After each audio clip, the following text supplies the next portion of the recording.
to our Job Search Wellbeing webinar. I'm so pleased that you were able to join Kerry and myself this afternoon. I am Claire French, and the other lady that you can see on screen is Kerry Skudder, who is our mindfulness facilitator and coach. So I'm going to just take myself off the camera while Kerry talks to you so that I can concentrate on admitting people into our webinar. So just bear with me. Over to you, Kerry. Okay, yeah. Hi, as Claire said, I'm Kerry Skudder from Job Search Wellbeing and also Kerry and Coaching. Thanks for coming along today. Nice to meet you. So to fill in the time while Claire's kind of managing the technology and letting people in, I just thought I'd give you a little bit of background about Claire and I. So probably 6 or 7 years ago, I decided to go to university and get a psychology and philosophy degree. Wasn't really sure why or what I was going to do with it, but I really enjoyed it. So I just kept trundling along, and then really just through chance conversations with a fellow student, I ended up doing the volunteer counselling training for Lifeline. And that was really great. I really loved that. And then through a similar situation with a chance conversation with another friend, it opened up my mind to coach training. So I did that. And then I did some mindfulness, how to teach mindfulness training, because I'd been using that in my own life, getting through the stresses of my life changes and, going to uni at the age that I did. So I thought, well, that would be valuable. And so there, which has led me to where I am today with this idea with Claire, the collaboration of Job Search Wellbeing. And Claire, her background is she's had 20 odd years in recruitment. So she's very experienced. 6 of them have been in New Zealand and the others were in the UK. She decided to take a bit of a step off that kind of corporate ladder and went and volunteered at Dress for Success, which, if you don't know, is supporting women to get back into the workforce, because she really enjoyed supporting and helping people. And then Claire also did the same coaching course that I did, and that is how we met.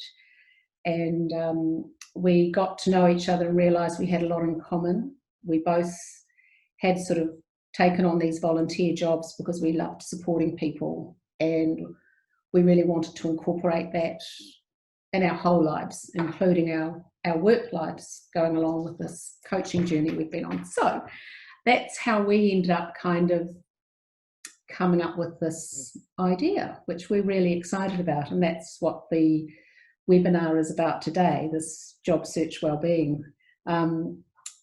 So there's a lot of experience there. Claire's is very much, with her 20 years in recruitment, it's informing all her knowledge along, excuse me, the insights and techniques that she has got to give in the package that we have put together, some of which she'll talk to today as a bit of a taster. And really, we're both very passionate about this idea that with our training and our life experience up until now, what we've got is really we're able to provide a very wraparound holistic support for job seekers, because we believe that having techniques is great, and understanding the process and doing all those kind of concrete things is really definitely necessary and important, but there's the emotional and mental well-being side of that. And maybe particularly at the moment, we all know that we've been in lockdown, and we all know the economy's taking a change, and unfortunately some of us have lost our jobs, or we're in fear of it, or we're looking for our first job ever, unfortunately, in a job market that's not in the best shape it's been for a while. So hopefully we can provide support on the journey for people. Claire, you're back on. Are you ready to? I am. I just wanted to let people know who had been joining us that I am. I was off camera basically because I'm trying to manage the admitting people into the webinar. So Kerry was just doing a great job there of telling you a little bit more about our background and where we've come from. So it was just to kind of let you know that that was what I was doing, and Kerry was just giving you some insights. But thank you so much to everybody that has taken the time today to join us. We really appreciate it, because whilst we're looking to support you today, you're essentially also supporting us with our journey through taking the time to join us today on this webinar. So thank you very much for that. I'm believing now, based on time, that potentially we should have everybody joining, but I'm just going to give us a couple more minutes just in case anybody is trying to get on and isn't able to. As I've put in the chat box, we've kept the video off and things on mute, principally because as coaches, one of the key things that we look to create is a safe space for people. So if you are able to turn your camera on, then if you can just, for out of respect for the other attendees, because for some people this will be a big decision, be a big thing to come and join something like this. We just want to respect their privacy, so that's why we've given that taken that decision, because creating that safe space is really, really important. So as I said, thanks very much for joining us. Kerry has given you an introduction into ourselves. My recruitment background combined with Kerry's knowledge around mindfulness practice is what created the collaboration of Job Search Wellbeing. And I think I'm going to start now, because I think we're probably on time. I've given, so just make sure we've got everybody who's attending. So just bear with me 1 second. Okay, so I've talked about safe space and I've explained the reason for that. And what I also just wanted to say was, if you've got some questions, do pop those in the chat box as we go through, because I'm really keen to hear, you know, what your thoughts are or what your challenges are, and the same for Kerry as well. So do pop your questions in the chat box as we go through, and we'll get to those once Kerry and I have finished our presentation. And I apologise, I'm battling with sunlight coming through here, so I'm trying to... Half of my face is in complete light, but there we go. Okay, might make the wrinkles not look quite so bad. So today I'm going to talk to you about the importance of taking the right steps with your job search. So as I said, any questions, pop those in the chat box and let's start to work through. So 3 factors that could be impacting on your job search success. Well, the first way that I'm going to start talking to you today is to actually ask you a question. So what stage of the job application process are you actually progressing to? Are you getting to stage 1? Stage 1 will be, I'm struggling with my job loss and I just can't seem to pinpoint the right type of job for me. If that's you, then drop a yes or a number 1 or something like that in the chat box for me, so that I'm aware. That would be great. Are you at stage 2? Have you sent your CV and your cover letter, but you're not getting any response? That's not progressed you to the next stage of interview. If that's you, then please do drop a message for me into the chat box so that I can see that, so that I know who's at stage 2. Stage 3 is, I've interviewed, but I didn't get an offer. So that's stage 3. So, yeah, I can see some of you are telling me you're at stage 2. A few people at stage 3 as well. That's great to see. Thanks for answering and supporting me on that. Okay, so understanding these stages, what does that actually tell us? It gives us an indication of what potentially we need to change. So the first thing we think about when we're looking as a job seeker, when I'm working with people as a coach, is asking those questions. What stage are you getting to? Because that helps me identify where we need to do some work and what we potentially need to change. So stage 1, if you're getting to stage 1, a lot of that is in relation to yourself and the things that you're dealing with. Stage 2 refers to the tools that you're using to conduct your job search, okay? And stage 3 is about technique. So that's about working on your technique and what you're doing. So what do we do now?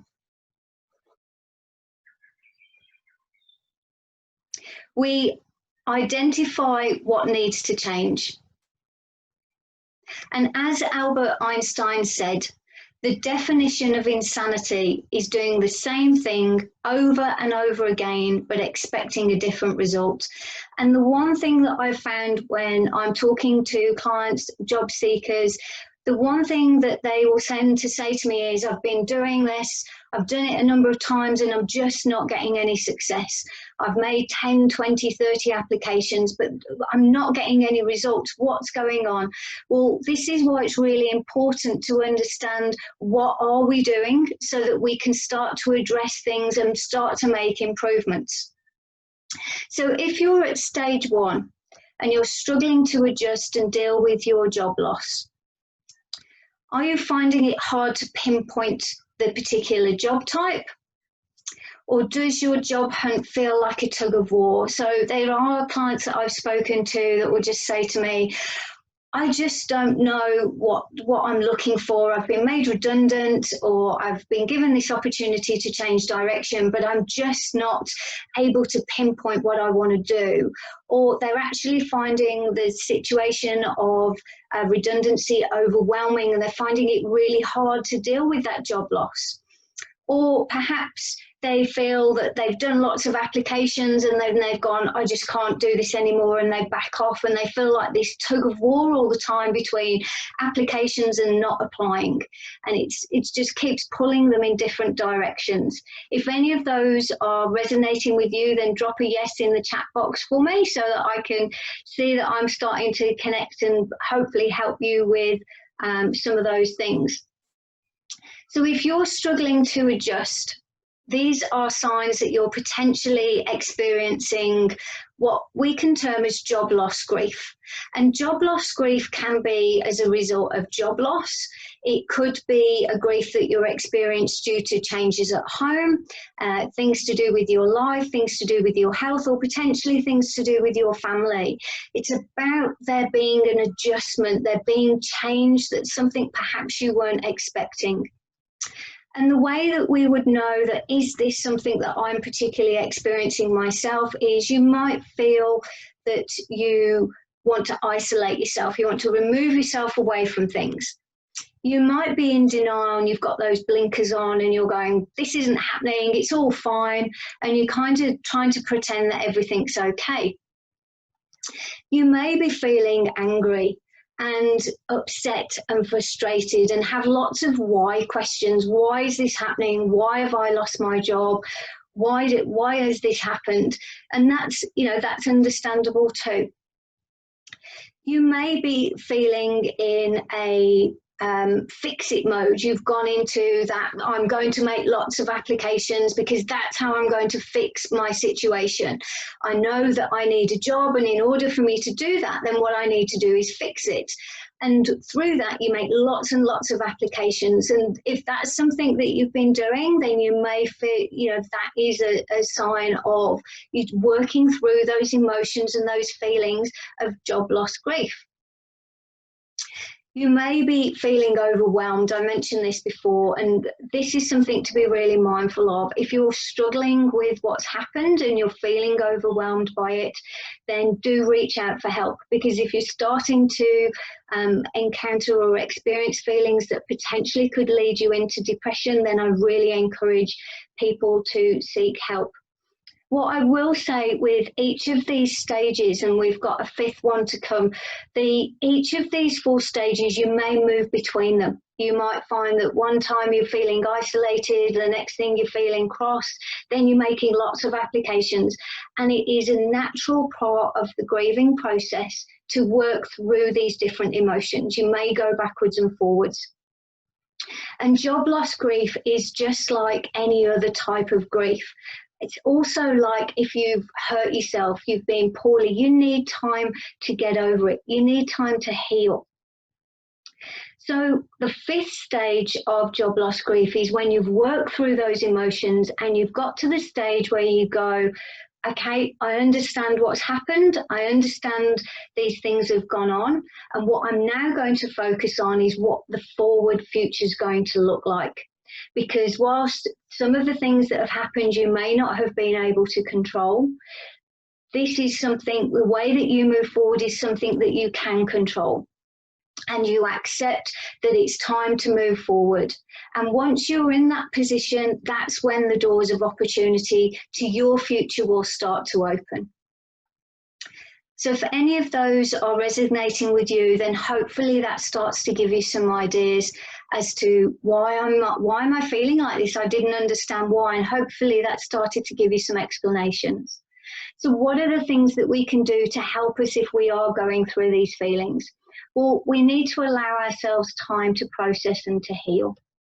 And as I said before, like a cut or a wound or a broken bone, you need to have that time. Give yourself that opportunity to heal, because grief is the same as injury. It needs time to process. It needs time. You need to give yourself time to heal. A really useful tool when you're going through these type of emotions, or if you've been made redundant and you're looking for a new opportunity, is to get yourself a routine.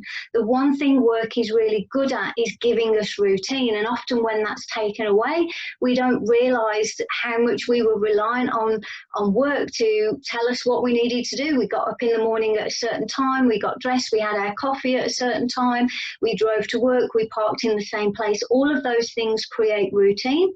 So if your job loss is something that has taken that away now, you don't have that routine anymore, then try and create some routine back into your day.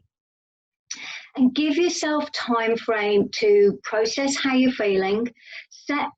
Give yourself a couple of days and say, I'm feeling cross, I'm feeling frustrated with things. I'm going to give myself a couple of days to feel this way, and then I'm going to start to move forward, because we don't want these emotions to drag out too long.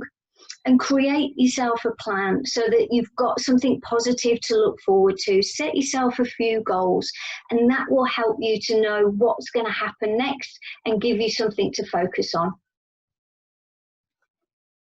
Okay, so I also talked about you finding it hard perhaps to pinpoint a job type, and you're in this kind of tug of war emotion state, or tug of war with what I'm doing, what I'm not doing. So job loss often creates the feelings of a loss of identity, because we spend so much time at work that when we don't have it anymore, that this can, we kind of start to say, who am I? I don't know what am I about now? And when we start to have those questions in our head, what then can happen is it impacts on our confidence as well. So we start to question our own skills, and we start to undervalue both our technical skills, but also our transferable skills. We start to create some negative talk, and Kerry's going to go through this with the mindfulness in relation to the importance of our self-talk.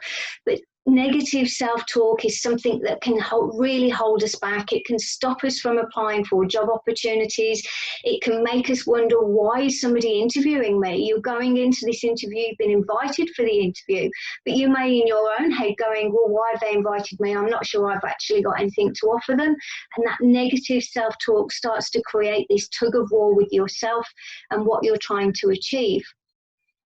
Or what's happened is you've actually stopped applying for jobs at all, and you've gone, I just can't do this. I don't know what I'm doing. I'm feeling really uncomfortable. So you just let go of that rope.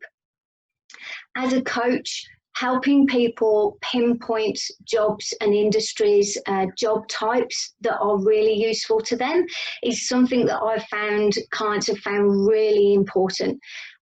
Whether you're transitioning your career, you've been made redundant, or you're just trying to confirm, have I chosen the right sector?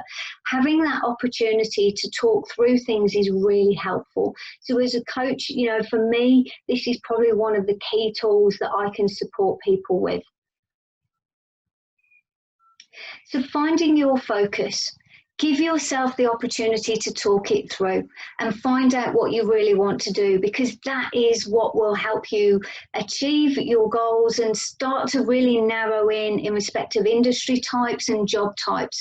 And as I said, working through with myself or, you know, somebody else that can help you with that is a really important thing to do, because if we're not doing that, what we're not doing is we're not getting that encouragement. We're not connecting with people who are able to give us a positive mindset, who really remind us about what we're doing. And one of the key things I really enjoy doing with my clients is helping them see all the skills and capability they have, all the knowledge that they can share. Because whilst your job may have changed, or you've lost your job, or you're trying to get on the job ladder, it doesn't mean that you don't have skills to offer. You absolutely do.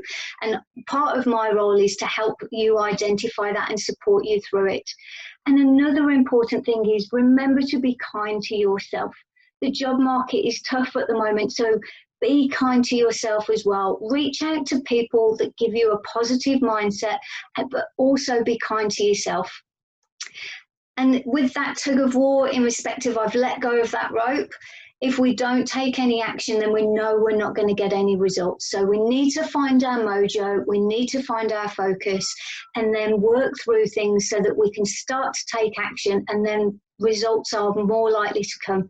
Because no action is definitely no results, right? Okay, so have you got to stage 2? Some of you have said you've got to stage 2. So stage 2 is all about the tools that you're using. So your cover letter and your CV. Have you sent those but you're not getting any interview? So does your CV create impact? Does it align with the job that you're applying for? And is it constructed within an ATS format? So ATS is applicant tracking systems. Many companies use these across New Zealand and in the wider world, and the numbers are around 70 to 80% of companies will use, top performing companies, top 100 companies will use ATS systems, so applicant tracking systems. So this is to do with the way that your CV is formatted, not necessarily so much to do with you as a person. So that's something important to remember too. What does your CV actually tell employers about you? Does it tell them the things that you need it to tell them? Your cover letter and your CV, are they generic? Are you using the same CV and the same cover letter but changing the name of the person to every application? If that's the case, then is it memorable? Is that cover letter speaking directly to that employer? For me, the cover letter is a tool that really helps you connect with that employer. And if it's a generic one, and trust me, when I speak to HR professionals and internal recruiters, they will say to me, so many people have clearly sent the same cover letter to my job as they have to the previous 3. So if this is something that is happening for you, then we need to look at how can we make that CV have more impact, and how can we make that cover letter more memorable. Also, your professional profile and your social medias, these are side things that we need to be aware of, because there's something employers can access at any point in time. Employers can literally put your name in Google.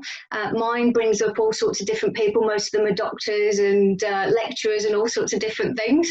But you put your name into Google, they can find information out about you. So just be aware of how is your professional profile representing yourself and what is your social media saying about you as well. So some of you have responded with, yes, you're at stage 2. So is some of the, just drop me a yes again into the chat box to let me know if this is sounding familiar. Okay, so what are we going to do? So to make sure that our CV creates impact, some of the things that we can do is we can look at what type of job am I applying for? Now, the jobs that you're applying for, I was speaking to a lady yesterday who has quite a good broad spectrum of skills. So what she's looking at is jobs in customer service, she's looking at jobs in administration, and she's also looking at jobs in financial control. So she has a number of different skills that she can offer. So what that means is if she's using the same CV type for all of those different jobs, each of which will have different skills, then she's not necessarily matching and highlighting the skills to that particular job, which is why if we create a CV job type, so a CV for administration, a CV for customer service, and a CV for financial control, we can really highlight within that the skills that those jobs need, because we'll look at the advert and we can see the skills are different. So we really need to make sure that we're highlighting the skills. And also ATS. This is a really big subject. As part of what I've been doing in relation to the Job Search Wellbeing Programme, I've put together a video in relation to this because it is such a huge topic. So if you've got some questions about ATS, I'm not going to have the time to go through that in detail now, but I'm more than happy to talk to you about that on an individual basis and give you some of the heads up. But ATS is all about the format and the structure of your CV. Essentially could be reasons that you're being rejected without even knowing that's why you are. So your cover letter, improving your cover letter, expressing interest in their job and their company. And I've put the word there deliberately because if you're saying, I'm really interested in working in administration, I'm really interested in working in financial control, that's great. But what we also want to say is why their job? What is it about their company? What are the values that that company has? What is the sector that company works in? What is it about that particular job advert that made you go, I'm going to apply for this? Share that with the employer, talk to them, connect with them, because that will help them see that you're interested in their job and not just a job. Now, I also appreciate that you may be looking for a job, but we don't want to convey that too much to a potential employer because they might go, well, if you're just going to be here for 6 months and then move if something better comes along, then they're not going to consider us in the first place. And I've got some solutions to that later on. So your profile, professional profile and your social media, make sure that you've completed your profile on LinkedIn. Give a good description on LinkedIn about yourself. If you're here in New Zealand, there's the Seek profile that you can also use. If you're using Seek profiles at the moment, drop a yes for me into the chat box. So Seek profile, what was interesting for me as a recruiter was when I would use Seek to search for CVs, and what I tended to find was often the information wasn't very well filled out. There was lots of gaps in it. People had recently gone into it and I'd be thinking, are they looking, aren't they? As a tenacious recruiter, I'd always tend to give people a call, but not everybody does. So if you haven't filled out all the information and included a broad brush of your skills, so you can be picked up for each job type, if you're looking for different job types, then you're missing an opportunity. It's a free tool to maximize that service that's available for you. On social media, make sure that you're checking your privacy settings, because whilst it's okay letting our friends know that we've gone out for a drink on a Friday night and we did that the Friday before, that's great, but we don't necessarily want all of our future employers to know that. So just in respect of your professional profile as well, the LinkedIn profile. Make sure that you're using keywords, because that will help you get picked up in searches. Okay. So stage 2, your other tools that you're going to be looking to make sure that you're working well is your job search tools. So what avenues are you using at the moment for job searching? Are you using one or are you using more? A lot of the job seekers that I talk to are just using job boards. Now, the challenge with that is you will have been, and speaking to some people recently, they were one of 400 people applying for the same job. One of 128 people applying for a job. If you're using job boards, yes, that's a avenue, but it's not the only one. So make sure that you're looking at a number of different methods. Are you reaching out to companies directly? Are you using company websites? Are you using your LinkedIn network? Are you reaching out and thinking about a number of different ways that you can job search? Are you talking to people about the fact that you're looking for work? Now, I understand that if you've been made redundant, that there's an element of, I feel uncomfortable telling people I've been made redundant. And some people, some clients I've worked with will actually say to me that they feel a little bit embarrassed about it. It's not your fault. We're going through huge, challenging times. There's more people being made redundant now than there has ever been. So other people that are in work are actually going to, they'll probably feel, oh, you know, I actually feel really grateful. I saw a post actually yesterday about feeling really grateful because they still got their job. So if they can do anything to help those that have been made redundant, those people will. Those posts on LinkedIn about it all the time at the moment, about supporting and helping each other. So are you telling people? Are you asking them, if you've made job applications through a job board, have you asked them to recommend you? Are you aware of somebody that works within an organisation that you've applied to? Have you contacted them and said, do you think you could put a good word in for me? I'm going to apply for this role. Is there anything you can do to help or influence? So don't be afraid to look at who do I know within that company that may be able to help me, because job boards alone is going to make it a really competitive market. Now, the other thing about sharing and talking to people is, as Kerry has said, she got her opportunity at Lifeline by chance. It was a chance conversation. Now, that chance conversation resulted in her putting together that this is why I've done this degree in psychology, and now this is how I can use that information to help other people. And that's how that opportunity came about. And from that opportunity, that has led to more opportunities. It's opened up other doors. So who knows what's going to come out of a chance conversation? So it's really important to make sure that we are talking to people, both our professional and our personal networks. Bridging jobs. What I mean by a bridging job is, if you're out of a job at the moment and you need to have work, think about a bridging job, a job that essentially bridges the gap from where you are now to where you want to be. It doesn't have to be your chosen vocation. It doesn't have to be, this is exactly my ideal job. It's something that keeps you in work. It could give you the opportunity to learn new skills. It gives you that chance to just keep that routine going so that we can keep our confidence up and we can keep our mindset focused. Are you open to casual jobs or temporary jobs or part-time jobs? Now, that will depend on your particular situation.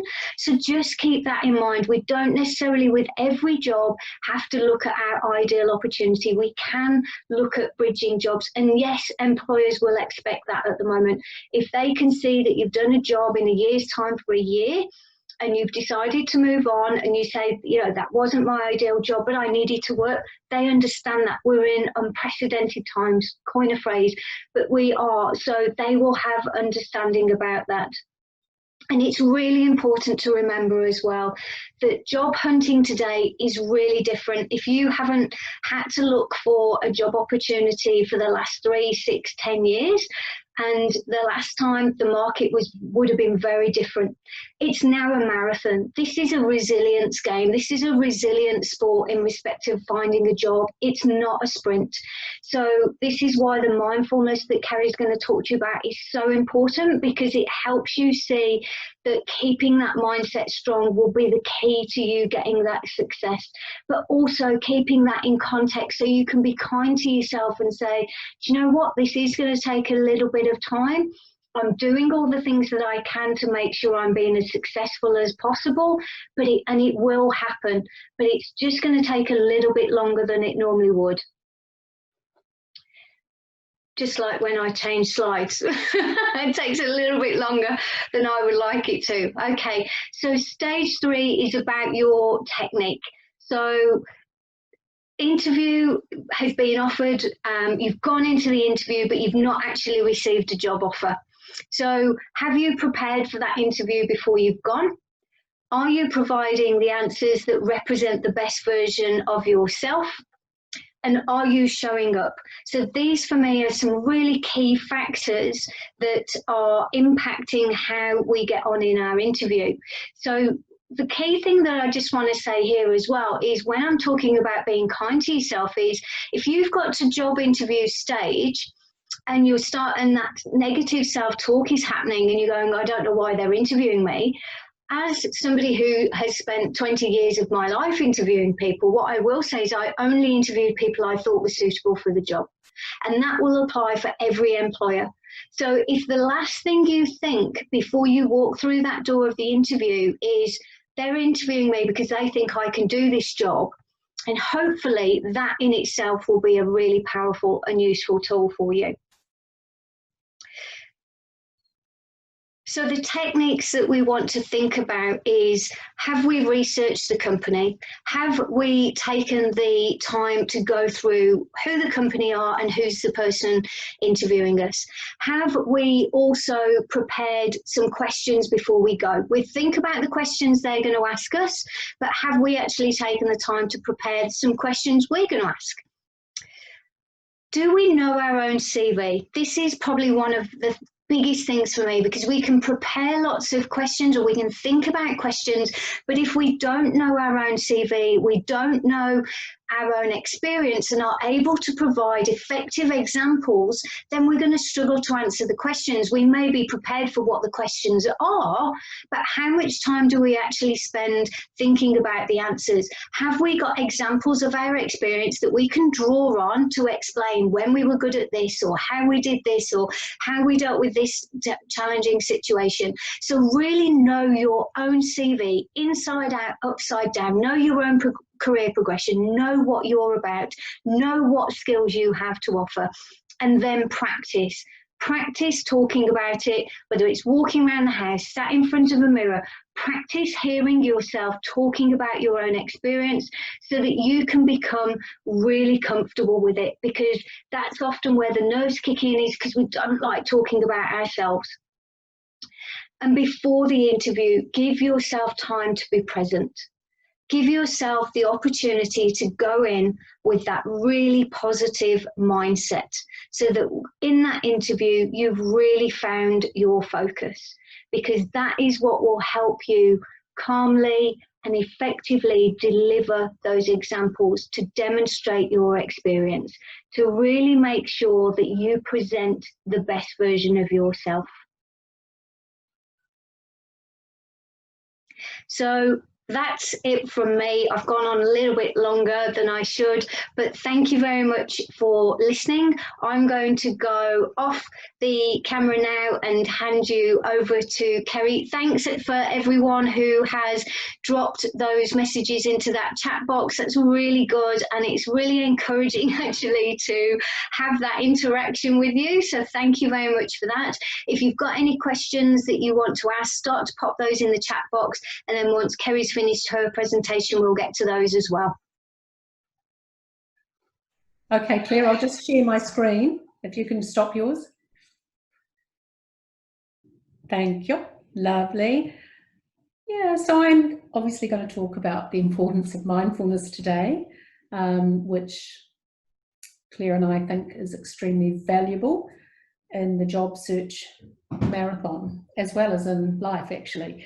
So I think before we can really talk about how valuable it is, I might just explain what mindfulness is to those of you who may be new to it. Just, you know, if you feel like, pop in the chat box whether you practice mindfulness already, know anything about it, or don't.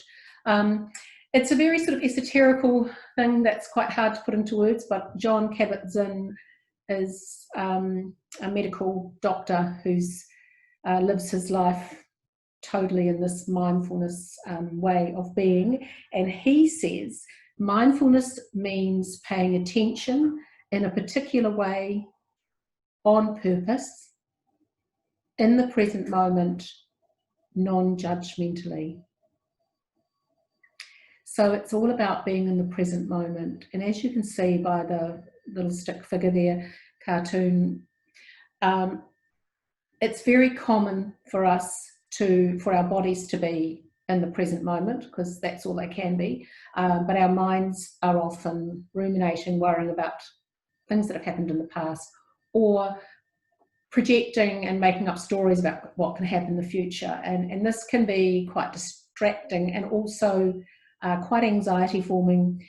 And we must remember the only moment in life that we can influence is the moment we're in, the present moment. We can't change what's happened in the past, and we can't influence the future until we're there. The foundational principles of mindfulness are accepting, non-judging, kindness, and compassion. And this starts with ourselves. It's an inside job, it really is. And once we can treat ourselves in this way, we tend to treat everybody else in our lives this way, and our life becomes so much easier. So there's no right or wrong, absolutely no right or wrong. So I believe that, and the mindful way of being, the belief is we all have the wisdom and knowledge we need. It's just that we find it hard to access it because we live in a stressed out, busy world where we're bombarded with information, and we just have a lot of stress. So to find the quiet time to understand ourselves, to just calmly be in that moment and access our own knowledge that suits that wisdom that we need to make true, good, aligned decisions, it's hard to find, and this mindfulness helps us do it. So how is it taught? I thought just that might be of interest to some of you. It's an experiential process. It's practice. You practice mindfulness by doing things like breathing, journaling, to create a way of being. So mindfulness is a way of being, but there's certain things we do to get ourselves into the habit of being this way. So it's taught over 3 sessions, and we go through guided meditations together. This supports people to become resilient because you just learn to quieten yourself down, sit with yourself, get to know yourself, and this actually does make you resilient. Through the practice of journaling, that's another doing thing. Again, we become aware, we're able to explore ourselves. This is particularly good for, Claire was talking about job loss grief. It becomes manageable through this practice of journaling and meditation because you start to feel safe to explore your feelings. We really encourage that you don't avoid your feelings. We often want to avoid the feelings that are uncomfortable, like grief. But actually, that just delays things, and then it becomes a much bigger problem further down the track. It sort of grows as you ignore it. So this teaches us to feel safe and explore it and understand what we're going through and be kind to ourselves. I think Claire talked about being kind to yourself. Treat yourself with compassion. Treat yourself like you would your best friend who was having a hard time. And discussion. So it's very experiential. There's a lot of discussion. We learn from each other when it's being taught. And the discussion also supports the need to process difficulties.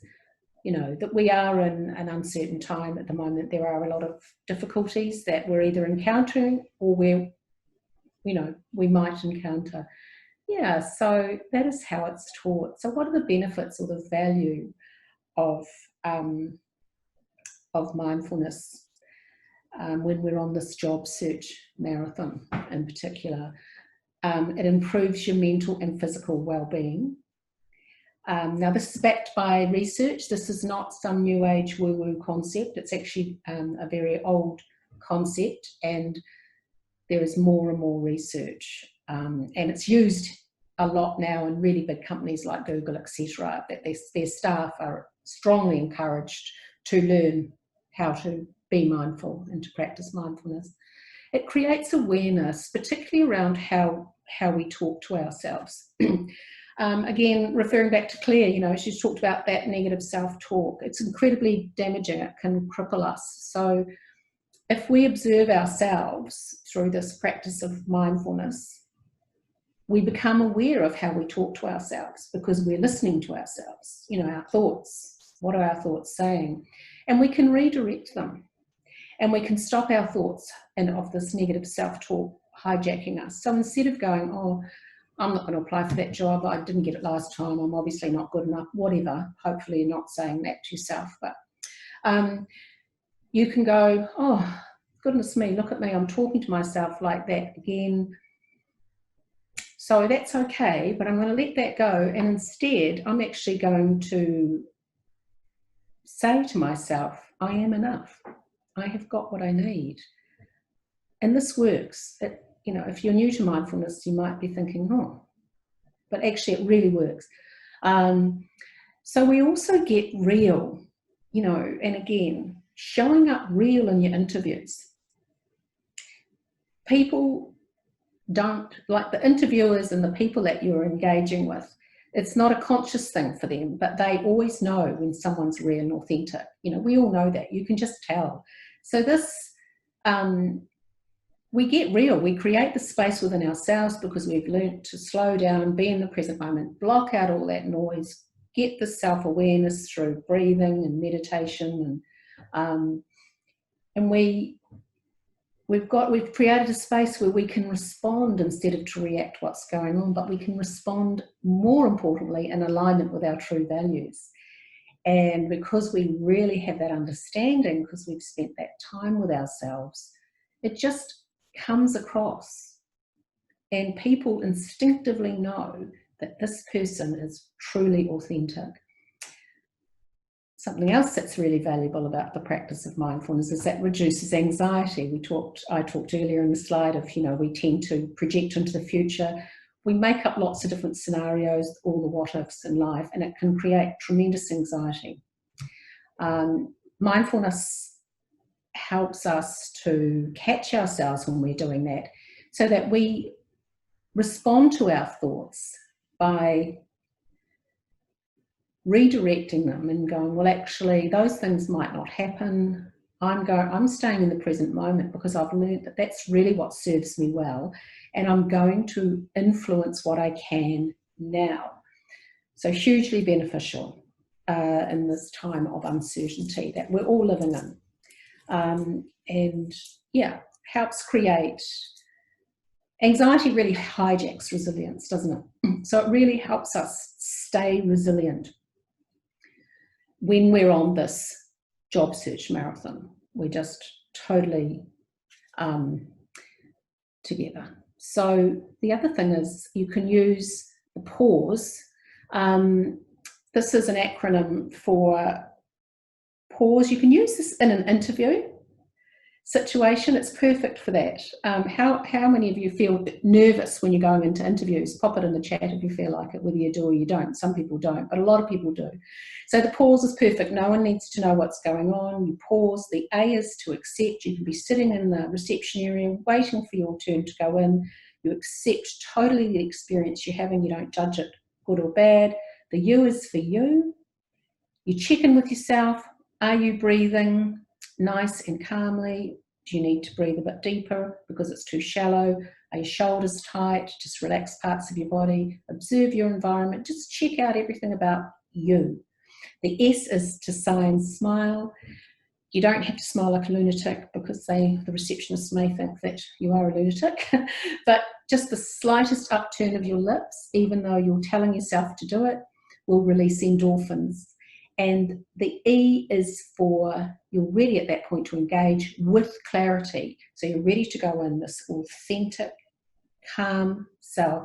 And this mindfulness technique could make the difference from going in and blowing an interview because you're so nervous, you're fumbling around and forgetting half the things you want to say and are visibly nervous, to going in and being calm, collected, authentic, engaged in that present moment, remembering everything that you wanted to and feeling really, really good. So, just to wrap it up, the importance of having the right mindset in the current environment. Well, I think with, the economic climate that we are in and heading into, with the redundancies and lots of people out there in that job market now, it supports us to be resilient while job searching. It allows us to show up and bring our authentic selves to interviews and effectively answer the questions that are put to us from a place of calm and total self-awareness.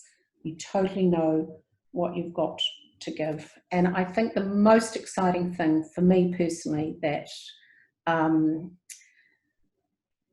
being mindful and having the right mindset means is that we stay open to future possibilities as yet unimagined, because we're just managing ourselves so well. We're not being hijacked by our emotions. We are able to see unimagined things as they come up. So we're going along, and all of a sudden you can notice through a chance conversation, through whatever, something visual might happen, anything. It might be a video or a webinar. You suddenly, because you haven't got so much noise going on, you think, oh, I hadn't thought of that. I wonder if that's an opportunity, and that you will very quickly know that that's either a door that's opening that you could walk through, or you may decide it's not. You may go, oh no, that's not quite, I can see I won't really fit that, and you just move on to the next. But there's unimagined, exciting possibilities out there, and you're able to stay open. So that's tremendously valuable and exciting as far as I'm concerned. This is a bit of client feedback, which I'm not going to run through because we are running out of time, and we are going to send you these in PDF format anyway after this, so you can slowly read through them then. And I think, Claire, it's time for me to hand over to you, isn't it? Thank you for listening to me, everybody. I hope that you found that useful and maybe exciting. And Claire, I think you're just going to talk about a program that we have put together with our exciting possibility that we stumbled across. That's right. And Kerry talked about unimagined possibilities, and the concept of job search wellbeing was an unimagined possibility when I first met Kerry, and it was through the conversations that we've had, having been paired together to achieve our accreditation, the next level of coaching qualification through the ICF. Kerry and I were paired together, and it was through those conversations that the concept and idea of job search wellbeing came about. So that is an absolute example of how being present, really thinking and having that opportunity to keep your mind open, we were able to create something that we feel is a really valuable, supportive tool that gives lots of practical advice, it gives encouragement, and it helps support your well-being through the job search process, which, as I said before, it's not a sprint in the current climate. It is a marathon. And one of the biggest things that I've found when I was a recruiter was walking with people through that process, supporting them and helping them was probably one of the biggest things that I could have done. And that was what helped them achieve success. They went into interviews confident, they felt prepared, they were their best selves, and they received that job offer. And that's what this is all about. And I did want to say as well, I'm quite happy to admit that Kerry did pause with me before we came on, because I want to get this so right for everybody that's listening. I want us to really create something, you know, deliver useful information. And that means that your brain is racing. So taking that time to have a 2, 3, 4 minute meditation was really, really helpful. So I can absolutely vouch right here and now, it makes a huge difference. Well, hopefully it does. You can put in the chat box, yes, it was good, Claire, or no, you need to do more meditation. Let me know. Give me some response, give me some encouragement. That's great. So as Kerry said, we've put together the Job Search Wellbeing programme. It's up on the screen. Neither of us are particularly comfortable with doing some sort of sales pitch, or even though I did used to be a recruiter, but it's basically, we've designed it so that it can support people how you want, how you need it to. So there's a combination of 9 videos, which is 9 from myself and 9 from Kerry. So each is a set of 2, and then there's worksheets and templates that come with that. And you can select and choose different videos if you feel, whichever ones you feel you need. And then there's also the subscription option, which means you get all of that video content, all of those worksheets, all of those templates, and you also get the benefit of one-on-one coaching. And through the subscription, that one-on-one coaching is designed really to support you through the process. And you will know, you've met us now, you will know, are we the right people for you? Are we people that you can relate to? So if we are, then, and you'd like some more information, then do drop us an email, give us a call. We're more than happy to talk to you about these things in more detail. And I haven't had any questions at the moment, so we've tried to kind of keep this to time so that we could give you any opportunity to ask some questions. So if anybody's got some questions, please drop those into the chat box, because I'd love to answer anything that's come up. I've got some thanks, Claire and Kerry, that was awesome and much appreciated, which is really great.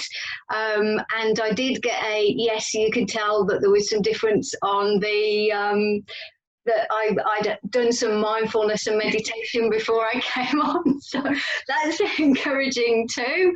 Have I got any questions at all before we wrap up? Is there anything that we've talked about that you'd like some more clarity on, or anything that you've been particularly struggling with? These messages are private. Nobody else can see them other than me. So I wonder too, Claire, whether I also think, you know, later, if they think of something a bit later, maybe all our details are on the screens that we're going to send them. So and our emails they've already got. So people, if you think of something later and thinking, oh, I didn't ask that, just send us an email. We're really happy to respond to you later too. Yeah, absolutely right, absolutely right. Because it comes back to that safe space, but that's why I just wanted to reassure you, only I can see your questions. And we do have a question, which is the one-on-one coaching with you or both of you for the 120 minutes? So it can be split. So we're basically trying to make this product as flexible and accessible as possible, which is why, just to mention, we've really tried to keep the prices accessible to all. I don't think for when you've got the video from Kerry, you've got video content from me, which really elaborates on the topics that I've talked about today, and there's each one's different topic. And then you've got all the worksheets and templates where applicable as well. It's really good value for money if you're buying a particular video for something that you're struggling with. But in respect of the coaching, you can pick. We've made it flexible. So if you need more mindfulness, then you can have two coaching sessions per month with Kerry. If you need more help in respect of job search and then need to change it, so if you need more help from me, then you can have 2 sessions with myself. But then if afterwards you need more with Kerry, so it's totally flexible. The answer to that question is totally flexible.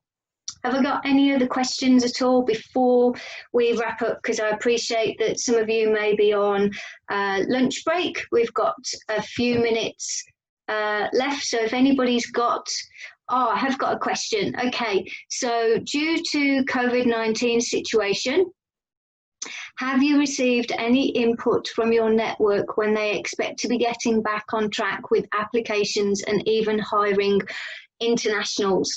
Okay, so with my network, I guess for them at the moment, the biggest challenge they have with hiring internationals is they aren't aware what impact it's going to have on visas and visa application process, and also when our borders going to be more flexible. So it's not, I think at the moment it's not a case of they will be looking to take on international applications again in the future, but what they're mindful of at the moment is just what is that going to look like in respective timeframes, because if they have a job opportunity, even if they don't need that person to start for 6 to 8 weeks, if the visa process is going to take longer, or there's restrictions around, obviously at the moment when you enter New Zealand you have to go into quarantine. I'm not quite sure if that's quite the right word. Isolation. It's dogs that go into quarantine, right? Sorry about that. So you go into isolation for a couple of weeks. So once they're a bit more aware of those things, but it doesn't mean that they won't look at the international market again. But as to time frame, a little bit unknown at the moment, and I think as a nation we are doing everything that we can to reduce our risk. So it may be that once the government have got to a point where they're confident enough, that then they will start, the international applications will start again. Whether we're looking at the early part of next year for that, unfortunately, I don't know. But what I do know is that my network are certainly open to still speaking to people with internationals. And as I've said before, when I've worked with international clients, keep the communication going. So if you're looking to move here, talk to people now.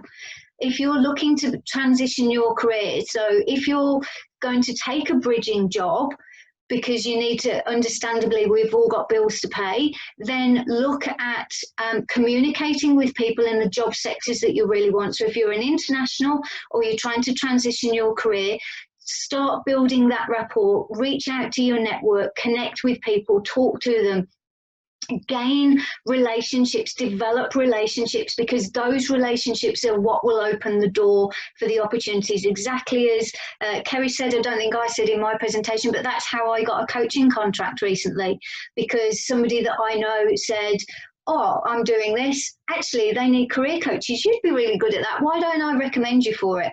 And that was how an opportunity came about for me. So your networks are really, really powerful. Really, so just hopefully that answers that question. Thank you for your guidance and time, really useful information, and that's from obviously one of the attendees, so thank you very much for putting that comment up there. I think we are, I'm just checking, we are now bang on time. We have done our hour. Kerry and I are going to go for a lie down now. And maybe a little bit more meditation. But thank you so much to everybody for joining us. As Kerry said, if you've got questions and you think about it afterwards, drop us an email, pick up the phone. I will send you through the PDF, the video recording of this, and is there something else? And the information on the services. The services are available on the website at the moment. The videos can be purchased through PayPal, and the subscription, we need to make another arrangement at the moment for that, but it is available. If you try to click into it, it won't take you through to PayPal, just a bit of a technical glitch, but we can organise that so that can be easily resolved. Thanks very much for listening. Yeah, I just said drop an email maybe to get that resolved. Yeah, that payment. subscription. We can get that sorted. Absolutely. So from me, thank you. Thanks for joining us. It's been great to have so many of you here. Yeah. Thank you very much from me as well. I hope you got something out of it. Bye for now, everybody. See you later. All the best with your job search, and remember, look after yourselves. Bye. Bye.